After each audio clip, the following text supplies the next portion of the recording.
right, ladies and gentlemen, good morning. Welcome to another episode of the Morning Digest. We are glad that you tuned in this morning, this Monday morning. What a great morning. And we welcome you to join us in this particular episode. Today, we're going to look at post-COVID-19 recovery strategy. And so, karibuni and praise the Lord. I have a special guest with me on the show today, my brother Paul Gathaga. Please welcome. Thank you. Very good. Very good. So before I turn to Paul and we begin the discussions, so I want to give you an idea of some of the issues we're going to delve into. Today we're going to focus on the post-COVID-19 recovery strategy, and basically this is going to be a business conversation. My guest is a businessman. He's an architect.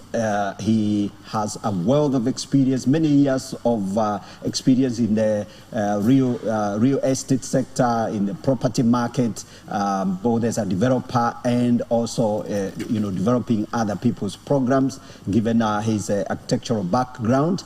And then we're also going to look at the way that the various industries have been affected by this COVID problem. And we're going to try and see what opportunities lie ahead for those of you that obviously maybe you've been so severely affected, you've lost your job, you've lost your business opportunity, and you're wondering what will happen. So we'll try and see if we can answer some of those issues. We can speak into them.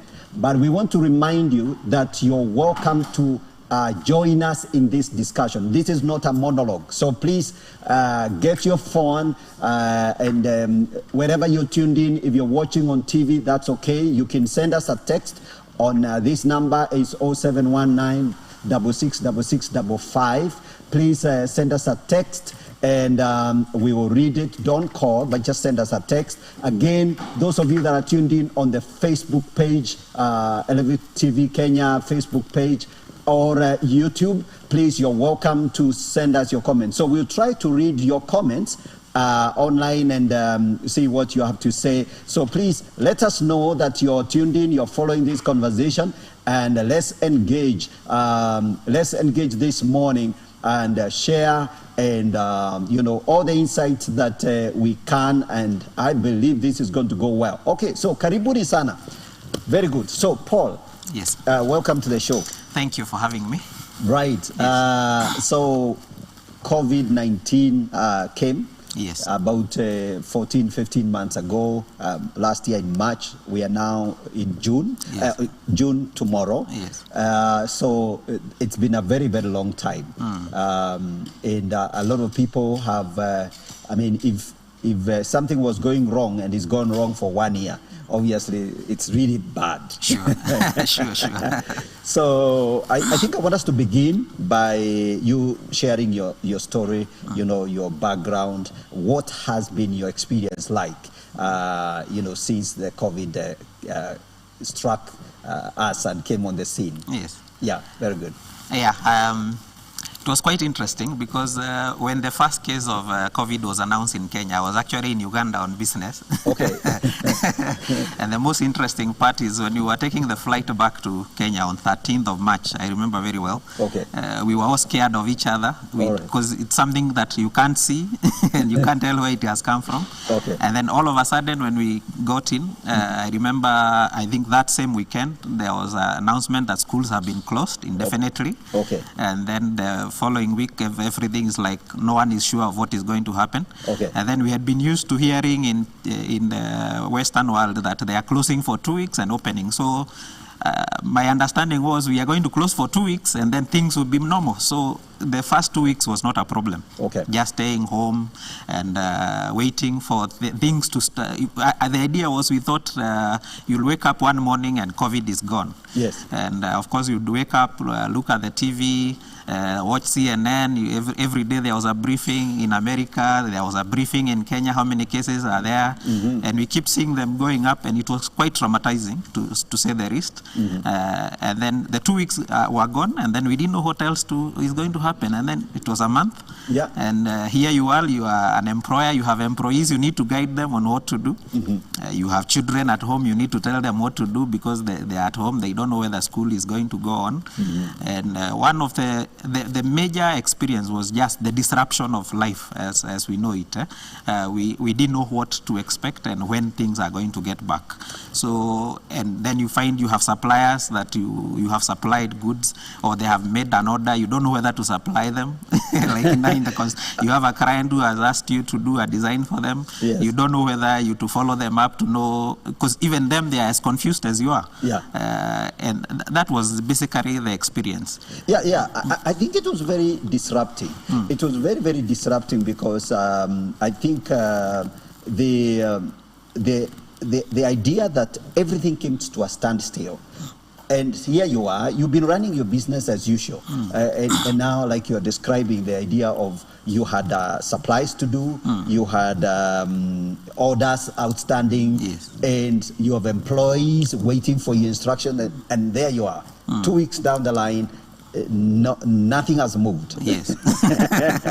And you don't know how to proceed. So I think that was very disconcerting and very, very frustrating.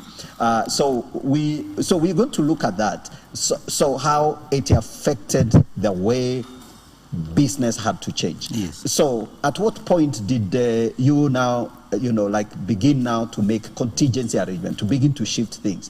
Now, because I remember, I think, we went all the way. We thought by May. First of all, we thought by end of April we'll be back. Then it moved to May. Then May turned to June.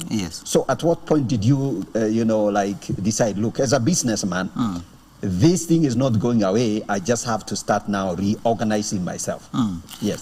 I remember very well when it came to May. I think that's when we started realizing this thing is here for long. We also started getting information now from the experts, the scientists, that it is not going anywhere. In any case, it's going to increase. And I think around that time we started seeing mass deaths in Italy and wherever else. And we could see people being buried using tractors and all that. It was quite traumatizing. But again, we see in our environment, the cases were not as many. And then again, you also, most of the businesses, there were no plans that you have money somewhere waiting that you are going to pay your employees and all that. And I think we started now planning for what can you do within the circumstances that are there.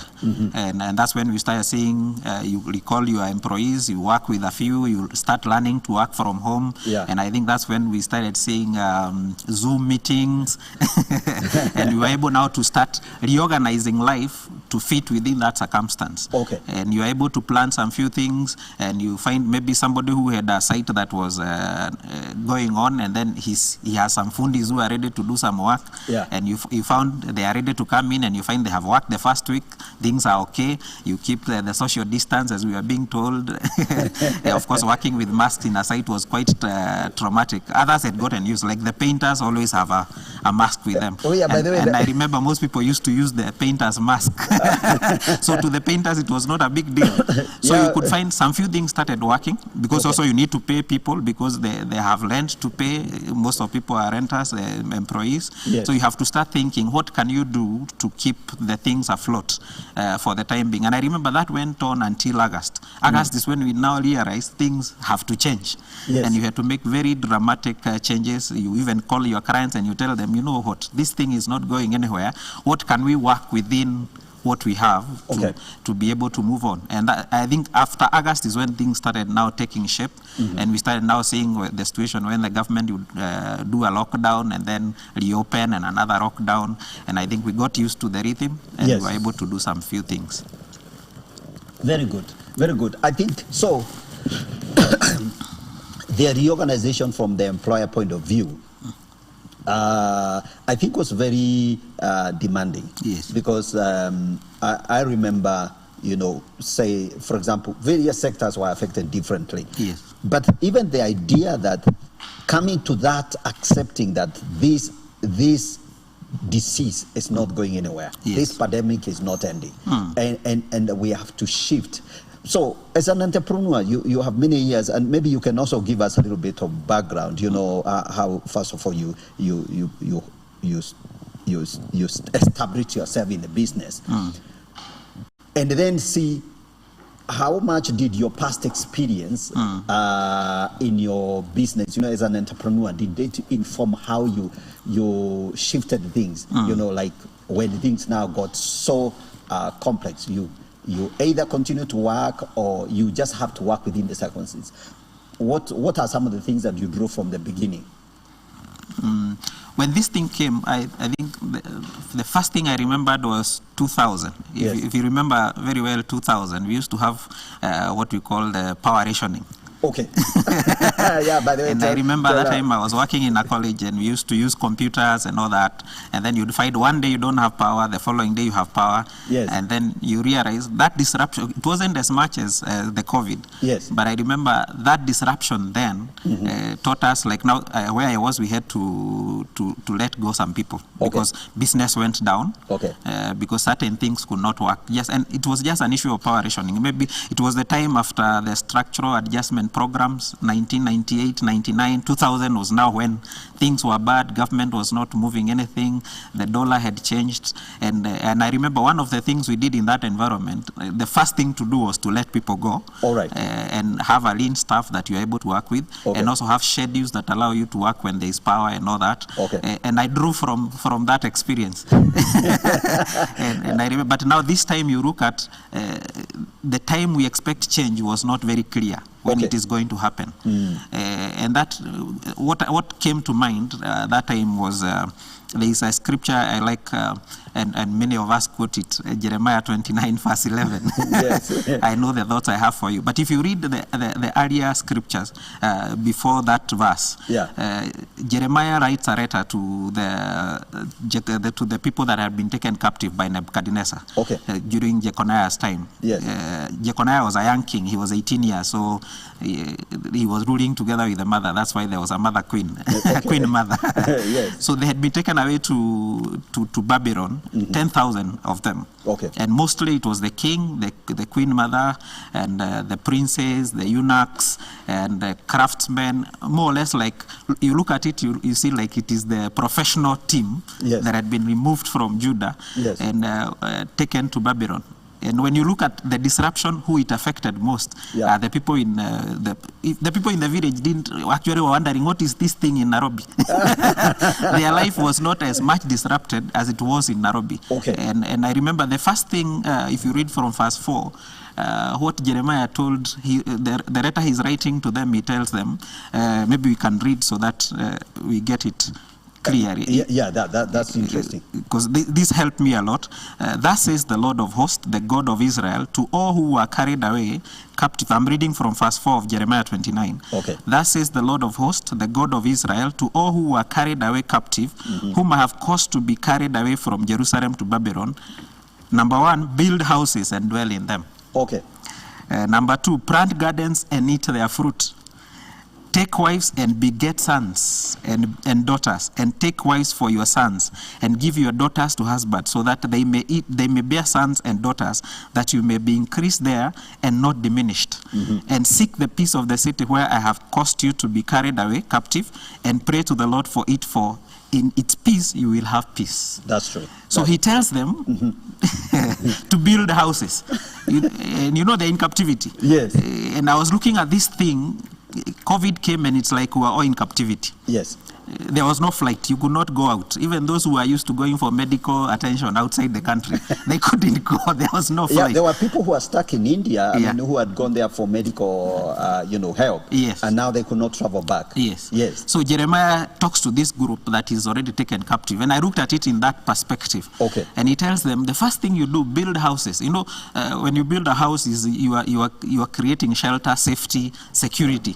Look for some security. Get settled. You settle down. Yes. And I looked at it and I said, we also need to look at it that way. Yes. We find a way of settling even in the midst of this crisis. And one of the things we did, we called our staff in the office, and we told them, okay, there is nothing much. Some clients have withheld their work, but we can get something to do, so that at least, because one of the things that affected people most was the trauma. You know, you get confused, you don't know where you are going, and it was not easy. And the place where we find sorries, the church, was closed. So people could not even go to church. People used to meet in restaurants, and the restaurants are closed. So you find you could not meet people in restaurants. And then you want to visit somebody, and it's like you are not sure whether you want to invite guests in your house, because we are told, treat everybody as a suspect that he has this thing. I remember we were, I mean, that treat everyone as a suspect. You can get it, I can get it, everyone can get it. The CS for health, Mutahikawe, became famous actually for that. You can get it, I can get it. So you began to think in terms of settlement. Okay. So that you can have some normalcy.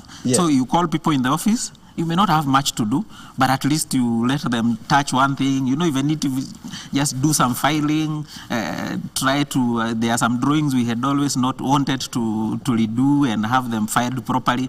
At least get something going. Because you are able to look here and there to get them paid, but you have not helped them, because somebody is wondering what happens tomorrow, and give them some idea of life is going on. And then he tells them, plant gardens. The other thing, make provision. Have something that is working. And there is no way you can have provision when things are not working. And I like the way the government came in, especially in October, and opened schools, even at least for a few candidates. Because we have seen, even after the schools opened, you see what happens. When schools open, because of the economy, they move. Things change abruptly. Because you find the children have to eat when they're in school. Children have to eat. The transport systems have to work. The teachers have to go to school and all that. That creates some normalcy, and you create some way of generating some basic things. You know, when you plant a garden, whatever size of a garden you look at, you're looking at something to eat. And then he goes further and tells them, take wives. So have some celebration. Because when you have a celebration, it is a way of, you know, it helps you to forget the things that are there and get life to normalcy. And I think that's the approach that we took, and try to get things back to normal. Akin, by the way, Paul, I don't know whether it's only me who noticed that, but you can share.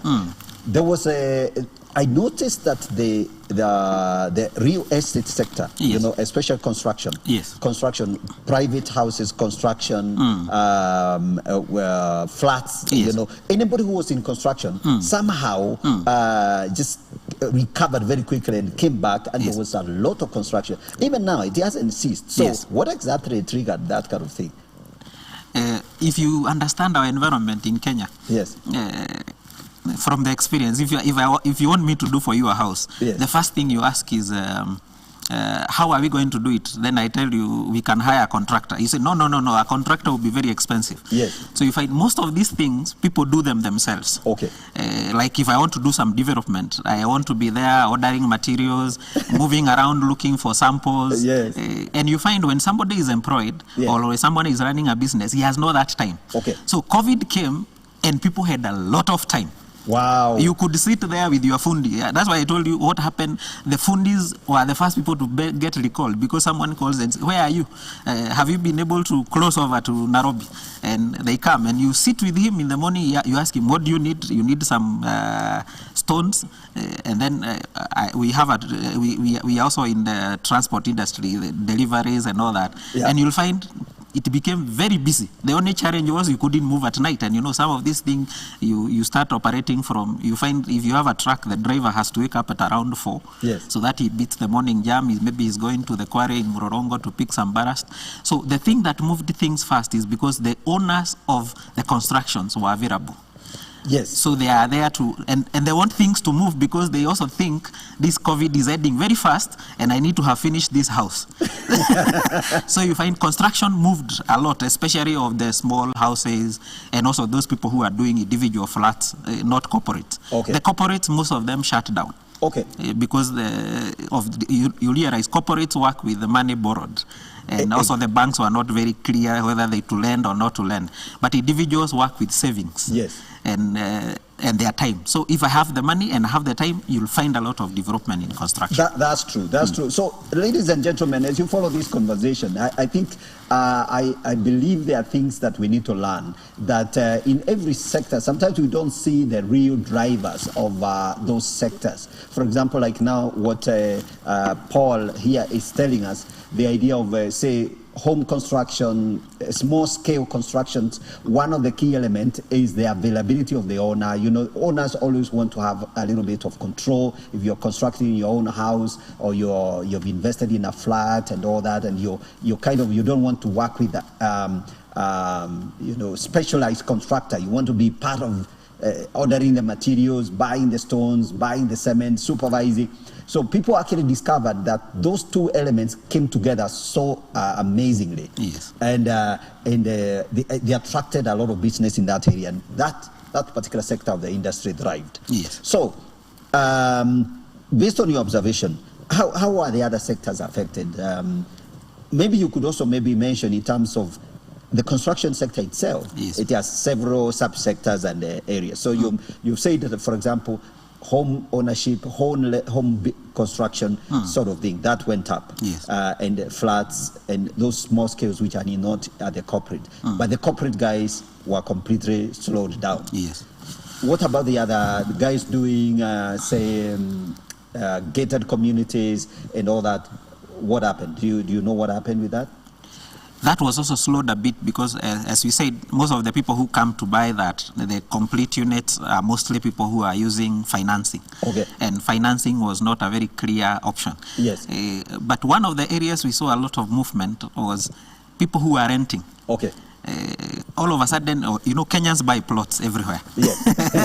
You find someone has a plot here and there, and you find one of the things that people did a lot because of the uncertainty. Yes. If I'm renting and I have a plot somewhere, maybe I've been building slowly. Yes. You'll find most of the people did a lot of movement. You find someone wants to move, he has been staying in Kirereshwa. Yeah.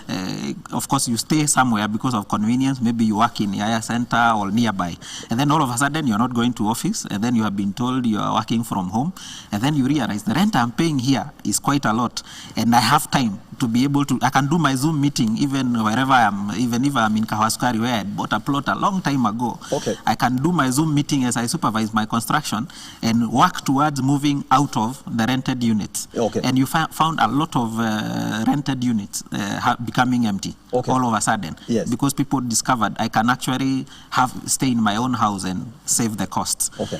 There was also a lot of movement of people moving to the villages. Okay. So, and of course, Kenyans, if you have looked at the history and the culture of Kenyans, you always have, I work in town, I live in town, but I still have something somewhere in the village that I go to. Most people have a home. So you find the high-end market yes. For renting and for what we call the serviced apartments and all that, quickly got affected. Okay. Okay. And also those who are doing units for sale. Okay. Because the issue of the financing and the issue of the uptick. Okay. Yes. Okay. So that got quite disrupted. All right. So great. I hope you guys are following this conversation.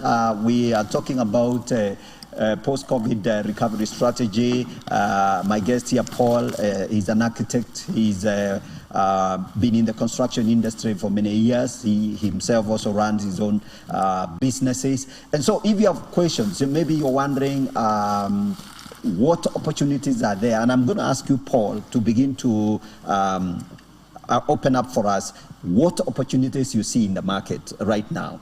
Now we know we have had about 14 months of COVID. Things have shifted the way they have shifted, but there are opportunities out there. Yes. There are people who really right now are looking at what opportunities do we have.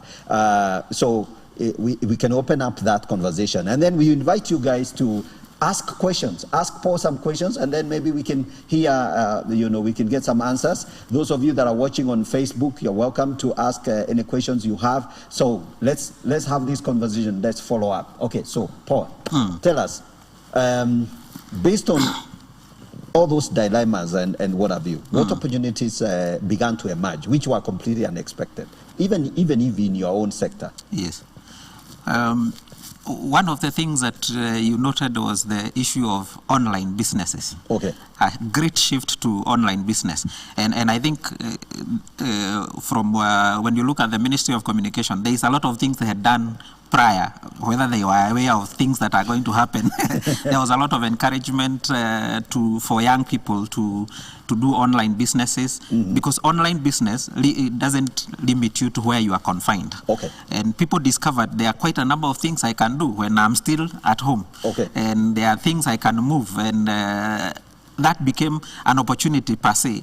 You can work for somebody in America when you are still here. He wakes up in the morning and you have already done his job. And you pick another one from the person who is going to sleep in in Asia. Okay. And you're able to do that. So yes. that area has quite open. And the people that were prepared for that were able to really move quickly. And there are some businesses that are doing catch up now, because they realize they have been used to the brick and mortar and the physical person. Of course, there are some businesses you still have to be physical.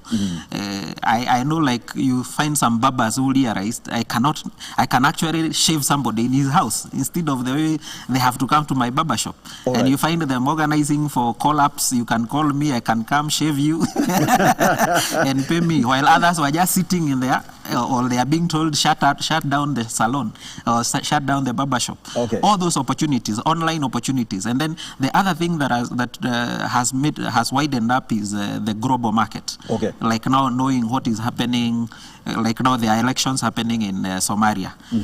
I know of some people who are doing audit work and accounting.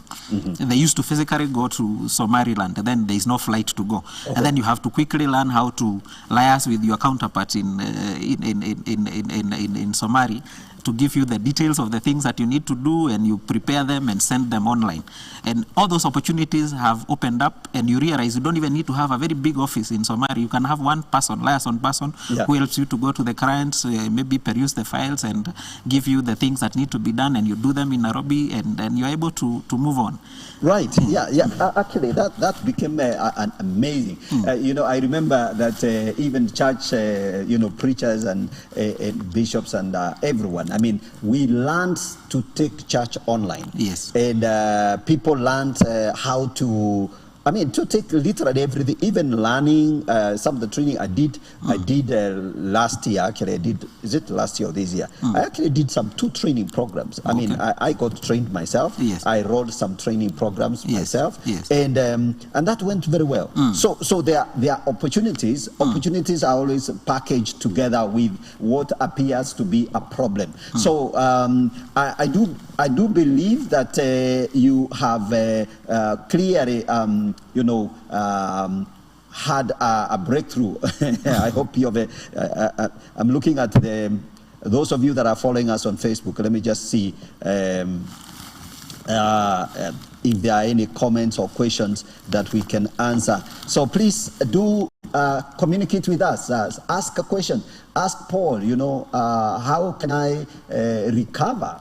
This is what I'm doing. This is the business I'm doing, or this is the business I'm planning to start. What advice do you have for me? And you have some help. So don't die alone. All right. So very well.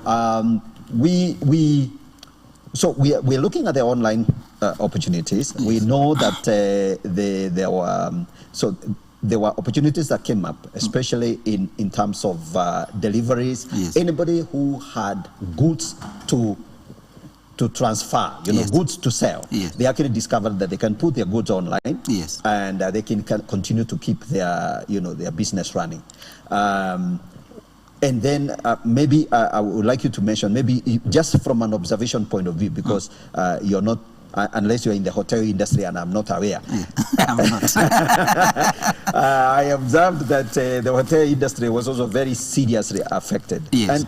But there were some people who were not actually quite affected. Yes. The people who had these fast food delivery services, and we'll come to that. Yes. So we want to see, and then the lessons that we can actually harvest from that in terms of business, because that's really what I want us to help our listeners and those who are following us on this conversation. So we are going to go into a break shortly, and then when we come back, we're going to look at the lessons We know what happened. We saw some of the emerging changes that took place in various industries, logistics, and online learning, online deliveries, takeaways in the hotel industry. So we're going to look at what lessons we can draw from that and how we can exploit the opportunities that are there in the future. So we go for a short break. We'll come back shortly. Don't go away. Please keep texting. Remember, our number is 0719 666655. That number is open here. So send us a text. Let's know what questions you have. We'll try and answer that. All right?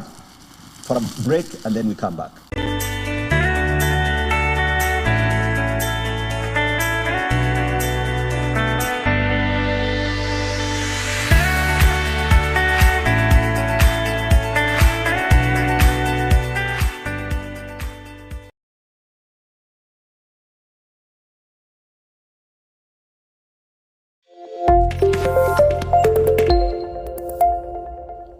We'll be having a candid conversation on a doctrine called the doctrine of the Nicolaitans.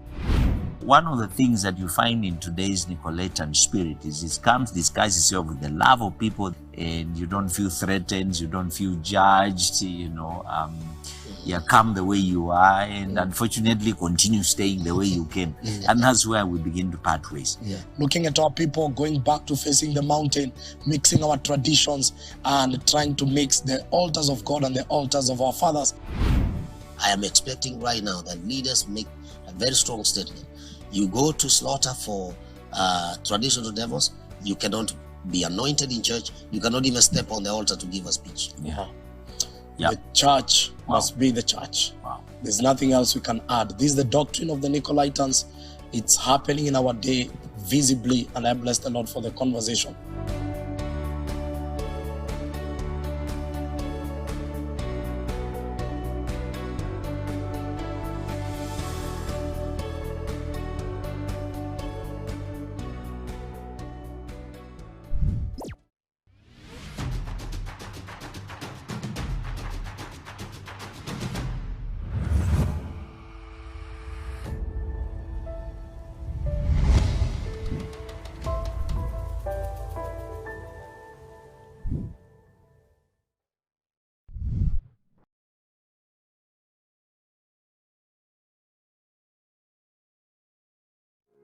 Have you desired a place where you can get wholesome education? Search no more. Gospel Light College offers a bachelor's degree in biblical studies and community development. We also offer certificate and diploma courses. The May 2021 intake is ongoing. Book your slot today by calling 0748 006 112. That's 0748 006 112. Gospel Light College, a Christ-like worker for a Christ-like church.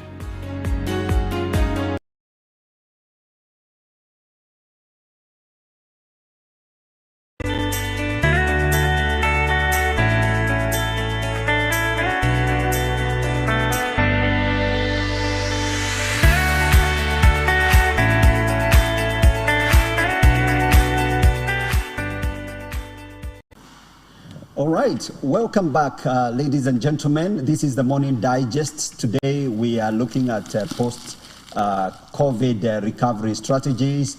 I have my guest here with me, Paul Gathaga. Paul is an architect. He's a businessman. Of course, he plays in the construction sector, real estate investments, and he has wealth of experience. And he was just telling us before we went to the break how, things changed so much. But the people in the construction industry had to discover what really counted, and they had to adjust themselves. And somehow, some of the sectors thrived, others suffered. They had to slow down. And then, Paul, we're going to go back to the conversation about the opportunities.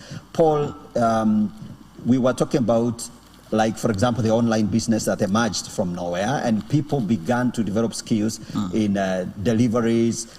People who had, who were dealing with merchandise, they actually discovered that they can do a lot of online. They can put in their stuff online and sell. Yes. And some of the businesses that were developing in that sector for a long time, which had struggled, somehow now people were able to make that model work. Yes. And then we also noticed that along some interesting feature of that delivery or online selling was the food industry. Yes. Yeah. So what was your observation? You know, one of the people who used to order pizzas, you know, from your house. The people who had actually gone into that area had no problem because their packaging was okay. Yes. Their systems of ordering and delivery were okay. Yeah. The people who struggled are the people who never had that in place. Okay. They had to quickly scramble looking for containers to put food. Yes. Others will find somebody going with his own container. And then, of course, at that point also, there was the market was also having challenges in supply. Okay. Because most of the things we rely a lot with China and all that, and they were not coming in. And it was a real struggle. And initially, we used to use a lot of polythene, which was banned some time ago.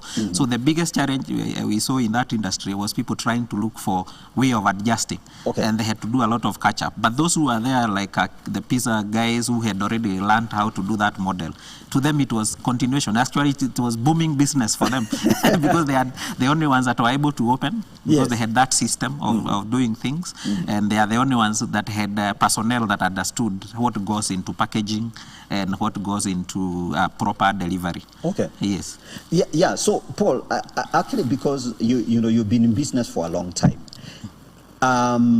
how do you explain that kind of, you know, as an entrepreneur, how do you develop the capacity to prepare yourself or to develop some of these things which people are not quite seeing the trend? How do you map up the trend?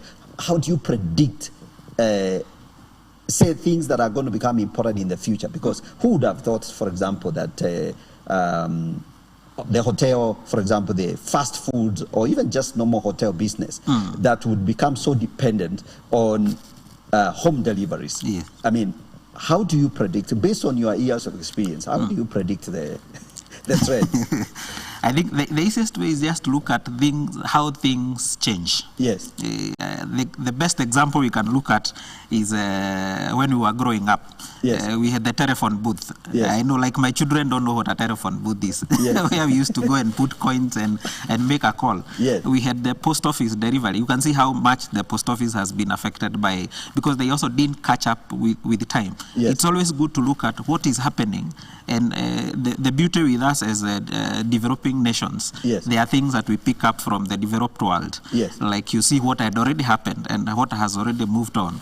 Because, like, now, the people who are doing this business of packaging and all that, you find most of them are not local companies. They are multinationals that have invested in Kenya. Like, the pizza guys are not necessarily local. Those are franchises. The Domino's, So the KFC. those are things they have picked from their origin company. And the best way to look at is to look at where, imagine yourself 10 years to come and see the things that are coming to the disruptions that are coming.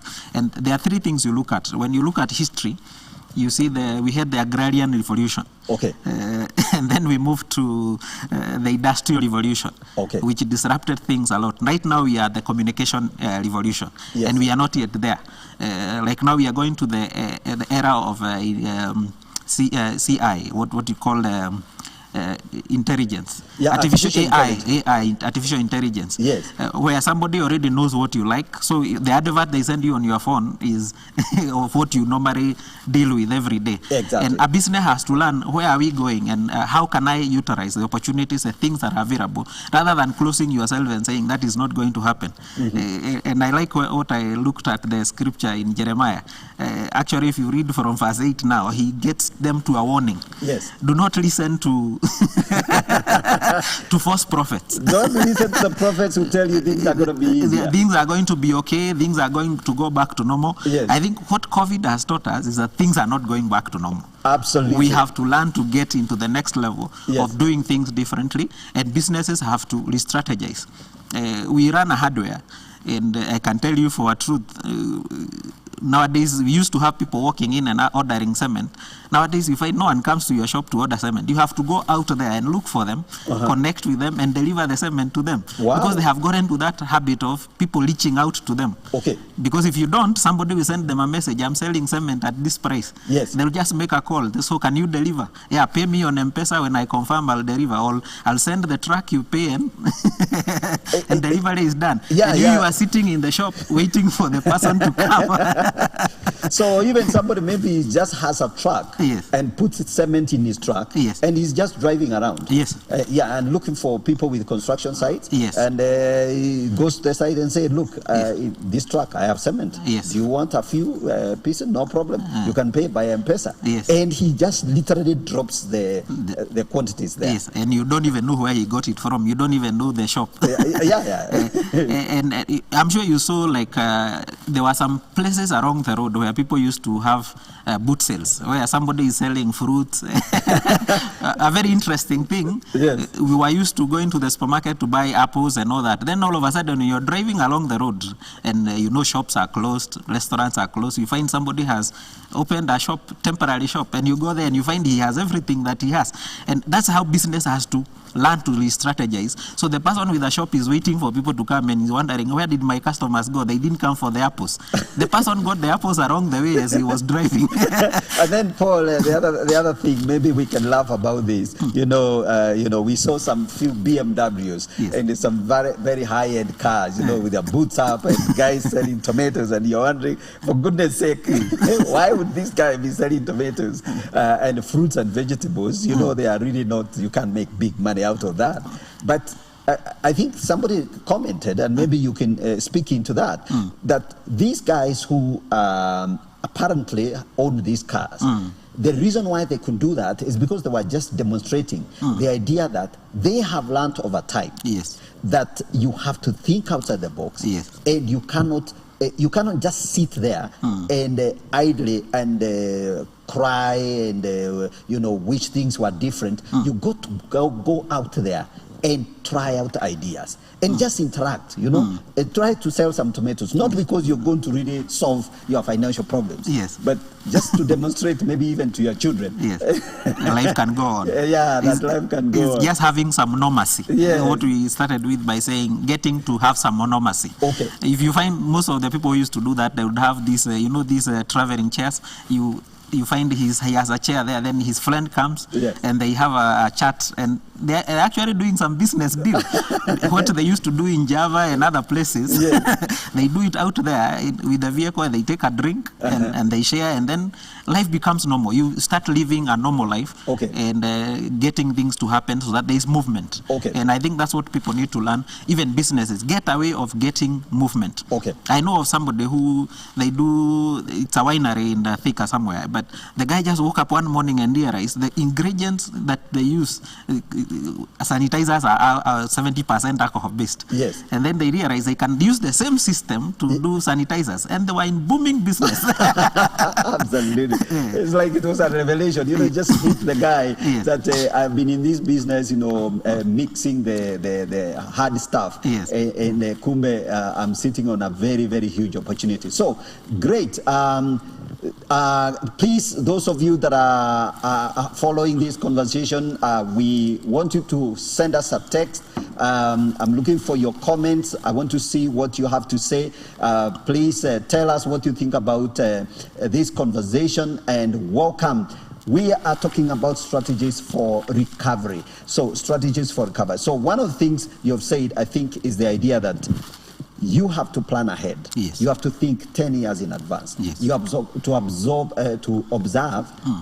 global trends. Yes. So I think those who observe global trends, I had seen that, for example, that a lot of industries, a lot of the international, if you look at Europe, America, things like a lot of things have gone online anyway. Yes. And there was a lot of online learning, a lot of online materials. And then we actually just discovered that all we needed was to incorporate these things into our system. Yes.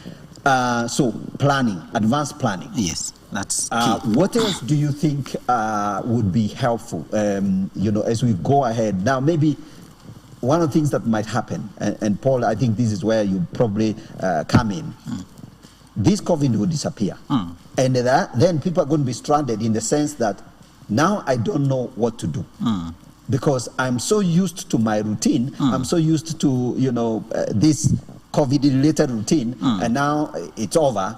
So how do I restructure my business? What do you see beginning to happen? I think the things that we have learned have also changed the way people do things. Yes.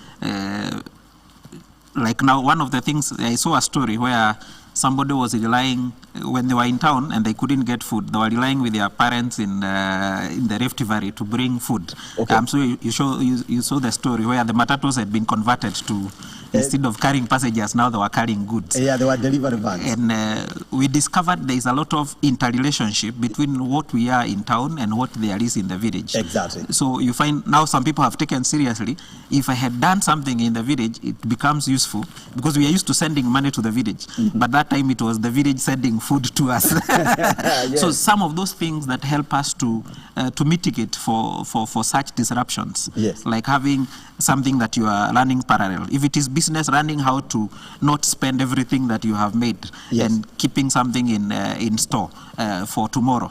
If it is, I heard the story of the bank saying the ones that were heading to the lower end, they didn't have their loans, a lot of restructuring on their loans. The individuals were able to pay their loans on time. Okay. And yet those who had invested in the high end, the corporate, Yes. they had a lot of restructuring and their businesses were disrupted. This was in the public domain. in the public domain. So we are aware. So learning how to invest in to balance out yourself. You don't have everything in one sector. To diversify. To diversify and to prepare for a disruption. Because disruptions will continue to come. Actually, they'll become major as we go on because of the way now the population increases and all that. So disruptions will be part of our lives, and we have to learn how to live with disruptions. Absolutely, absolutely. I think you can say that again and again. And one of the things I have personally observed is the old adage, don't put all your eggs in one basket. Yes. That idea, it sounds like grandmother's wisdom, but it's so real. Yes. Because what you are saying is, even if you have a business here, you have an employment here, you have some other venture here, the more you are diversified, Yes. the more likely that you can handle disruptions. Yes.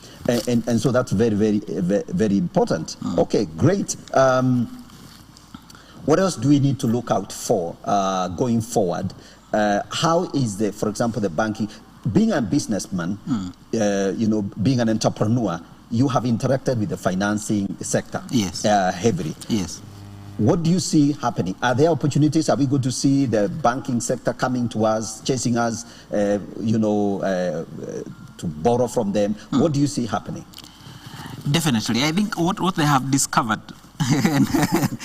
which I said again, it was in the public domain. Yes. They have discovered the most resilient part of our economy is the SME and the lower end, the Juakari and all that. They were able to move on with their lives. Okay. The farmers were able to move on with their lives as much as there was a challenge of taking the product to the market. Okay. And you'll find they'll definitely look out for that sector. Okay. And also the government also need to be very keen on developing that sector and giving them opportunities to develop. Okay. I travel a lot to Uganda.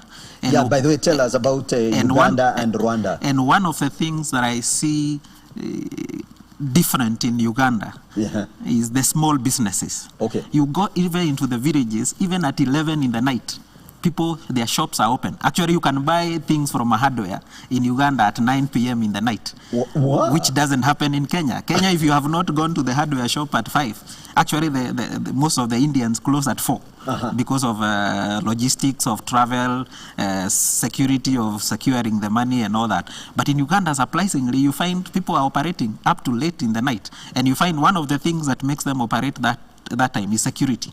government has ensured there is security everywhere. Okay. And then that is the time at least you can go with your truck, there is no traffic, you pick your cement and deliver on site, and your workers in the morning are working. And I see, and I look at Kenya and I say we are missing a lot in that kind of environment. And I remember there is a time we had tried this 24-hour economy. It didn't work very well. In fact, some of the supermarkets that used to open late, they had to close. Yes. And that is the area that we can capitalize on, because there are things that can happen. Because the person who works from 8 to 5 maybe wants to fit a dress. Okay. And by the time they get to the dress shop, the person has closed. Yeah. If we can enhance the small economy, it would definitely make a change. I get amazed in Uganda. You go to Kampala, even at night, you can, even as late as 1 a.m., you can find a place to eat. And then a funny thing, you go on the street and you find somebody making nails, doing your nails, ready to do your nails on the street. At midnight? Yes.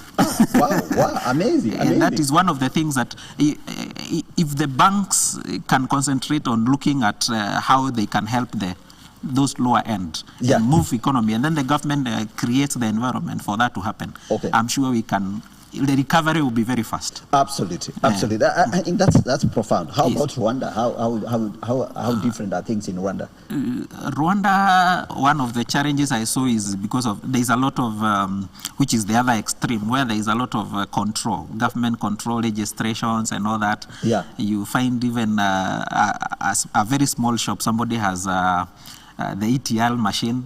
Oh, okay. But when you look on the flip side, they also have a very interesting system of taxation and all that, where they give you a very simple way of calculating your tax. You don't have to do audited. You can actually just look at your sales, how much did you sell, and then you pay, I think it's about 3%. Okay. And you are done, and you are clean, and your systems are okay. Okay. As opposed to when you don't even know how to calculate your tax, because that is one of the challenges that you find the small businesses struggle with, is how to do calculation of taxes, how to manage their money. And I think the other thing we need to do is a lot of training in that area. And the banks can come in there, because they train you, they give the money, and you become a very different person. Okay. I remember back in around 2005, Kibaki regime. Yes. There was a time there was a lot of movement, and people would go to the bank in the morning, and you are given 5,000 shillings, and you go down to Kamukunji and you buy some things. We used to have those things that we used to call exhibitions. Yes. And you come and rent a table, and you sell your wares. In the evening, you take back the money to the bank. Then the following morning, you come. If you made a lot of money, they move you to the 10,000 bracket. And there are people who today, who are running big supermarkets, who started, there were hawkers on the streets. The banks enabled them by giving them that little funding. Today they are running big supermarkets. The supermarkets you are seeing around, the indigenous ones, if you read the history, some of them started as hawkers. Yeah, it's true. I think is it Naivas, I think, where it started off as a hawking business, in Naivasha or something like that, or is it Nakuru? Anyway, so that's very, very interesting. So you're saying that one way to empower the economy, I mean, going to the future, is, simplify things. One of the things, and I think we can blame, for example, sometimes it's difficult to apportion blame. We like throwing it to the politicians. But perhaps politicians are not as helpful because even them, they are too busy anyway. But you're saying that if we are able to focus on the small businesses and empower them, create the environment, and we're talking about environment like security. You can operate your shop in any part of Nairobi city as late as 10 p.m. And you're not afraid that somebody is going to come and knock and take away your M-Pesa. Especially the M-Pesa shops. They really become very risky. And then simplify the whole nitty-gritties of this taxation business. Because right now, I know there has been a lot of talk about the government not being able to, leverage all the resources, get enough tax revenue. And of course, KRA is trying to reach out to include as many people as possible. But of course, there's that back and forth. But you're saying even if they wanted to do it, Yes. If they come to us using the current system that they are using, it will still not work. Sure. Because it's so difficult, it's Yes. so complicated. Yes. So we can learn the idea of simplifying, Yes. make sure everything is just quite straightforward, Yes. and then maybe it will work. All right. And also the idea of also looking at, somebody give me an analogy. There's a bank in Marindi, I just visited, and the first question I asked the guy, how comes I used to find a lot of queues in your bank, now you don't have, especially on the credit section? Yes. He said, you see, when the bank fully focuses on lending to the high end, Bidco of Kenya. Yes. Then he just gave me an analogy using Bidco. Yes. Bidco produces these all products, Yes. soap, fat, and all that. And then they have to move that product. Okay. It moves from the factory to a distributor. Yes. The distributor is can get financing because it's a well-established business. But the distributor needs to push the thing to the lowest of the market. Yes. Then the person who moves these small things, the kadogo industry, Yes. the kiosk and all that, Yeah. doesn't need a lot of money. He needs 5,000 shillings. Okay. But you have told him, I cannot lend you the 5,000 shillings. So he just closed the shop because there is nowhere to. So what happens? The person who was moving 5,000 shillings is not able to go to pick from the one who operates a 50,000 business. Yes. So which means the 50,000 business cannot go to the factory. Yes. So, but you have lent Bidco, sorry for using that, but it's the analogy he gave me, and it made a lot of sense. Yeah, you have given him 1 billion 20 billion to increase the capacity of production. Yes. But you have not looked at distribution. Okay. So what happens? Products stall because the person who because you realize the person who buys with the kadogo person, Yes. the 5,000 guy will not be given credit even by the distributor. Okay. Because today he's operating here, tomorrow he's on the other side. So the bank guy, what did he say? So he told me, you have to look at the root. Okay. You have to go all the way to the bottom. Yes. Okay, all the way to the bottom. Yeah, enhance that and then the whole industry. Absolutely. Yes. Absolutely. And if you do that, then you're going to be able to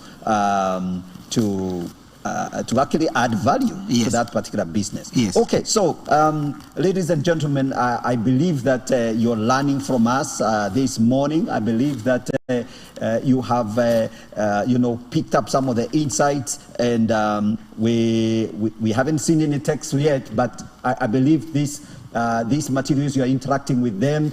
This is, we're talking about strategy for recovery post-COVID-19, and maybe we can summarize some of the things we have shared in general. So we began by saying we have to plan. We have to look at the environment and look at history, and then also try to project maybe 10 years or so. Look at the trend and how those trends are moving. Then something else we've said is what? And become, first of all, create an environment of normalcy. Yes. And whenever a disruption comes, get a way of getting an equilibrium. Okay. Because when you are in that mode of being confused, you cannot move forward. Okay. Create some normalcy. All right. And then you are able now to move the next step. Yeah, so, people keep talking about change, strategies for change. Yes. There's a lot of theory around it. Yes. But the real practical thing is accept that disruptions are like the norm. Yes. And then so plan with disruption in mind. Yes. That disruption is ingrained in your business, Yes. in the business model. Yes. So wherever there is disruption, you're prepared. Yes. So you're looking at upstream, Yes. your upstream system. Yes. You're looking at your downstream, your Yes. supply lines. Yes. If you're in the food industry, you're looking at the supply side of things. Yes. If you are in the and on the other side is delivery. Yes. So you have to kind of be planning Yes. ahead. So have everything organized. Yes. So that then when disruption comes, you are able to flex. Yes. Whether you're in transport, whether you are in hardware. Yes. I like the story of the cement where people discovered that you may actually have to run around to the site and literally take the orders. Yes. Don't wait for people to come to the hardware. Sure. All right, very good. And then finally is the whole idea of maybe simplifying your business. Yes. And ensuring that your businesses are working. Yes. Okay, great. Paul, do you have anything else that you'd like to tell people who are really worried that maybe how do I move from here? How do I what hope is there for even those who have started business and maybe they have struggled, some of them completely failed. What's the hope for them? Maybe a few parting words of hope to those who feel like things have not worked for them. I still go back to Jeremiah, the scripture I said that people love a lot. Yes. I know the thoughts I have for you. Okay.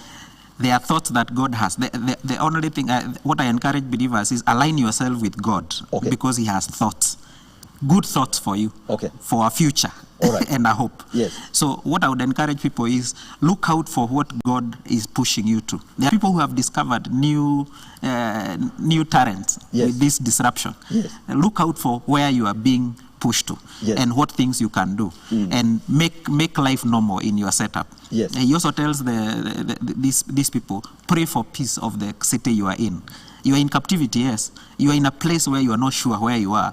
But the first thing you can ask for is pray for peace. Even for our nation. We pray for peace for our nation. Even with all the disruption, even in the economy, in the politics, in everything. Pray for peace. Okay. Because when you pray for peace, even you enjoy the peace that comes in. That's true. And that will be the best place to be, especially when things are not very clear, things are not very sure. Just look up to God. All right. Because He can sort you out. Okay. Yeah. Very good. Very good. Excellent. Excellent. So we are glad that you tuned in, and I believe you have learned a lot. You have learned something. Make sure that you normalize disruption.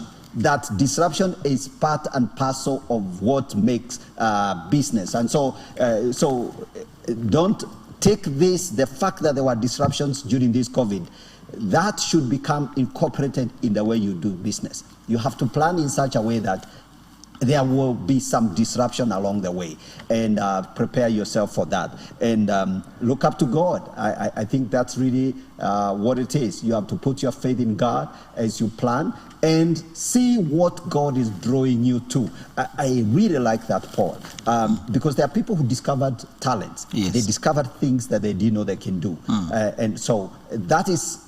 You have a new thing has opened for you. Follow that heart. Follow your heart. Follow what the Lord is leading you into, and know that God is going to help you and bless you and minister to you. And pray for the peace. And of course, don't forget your commitment to the ministry, to the Church of Jesus Christ, and to serving the Lord, because that is what is going to make a difference. So thank you so much, all of you, for staying tuned in and being with us on this Morning Digest Monday morning.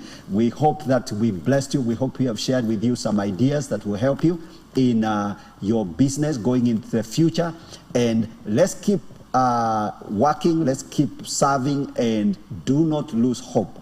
God bless you so much, and thank you for staying tuned in and connecting with us this morning. God bless you. This is all we had for you. God bless you. From me and Paul here, we are saying bye-bye. Bye-bye. Have a great week, and God bless you. And a happy Mandaraka Day tomorrow. Right? Thank you. Great stuff. Thank you. God bless you. Bye-bye. Bye.